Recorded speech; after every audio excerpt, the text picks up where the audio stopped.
Welcome to our channel. In this video, we'll guide you on how to allow sounds in Chrome on your PC. Let's get started. Step 1. Open Chrome. Launch the Chrome browser on your PC. Step 2. Click More. Locate and click on the More icon at the top right corner of the Chrome window. Step 3. Select Settings. From the drop-down menu, choose the Settings option. Step 4. Go to Privacy and Security. In the Settings page, navigate to the Privacy and Security section. Step 5.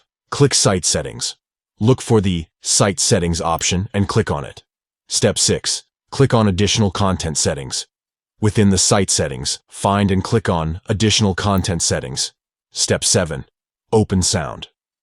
In the Additional Content Settings, locate and open the Sound settings. Step 8. Click Sites can play sound.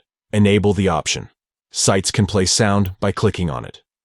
By following these simple steps, you'll be able to enable sound in Chrome on your PC, allowing websites to play audio as intended.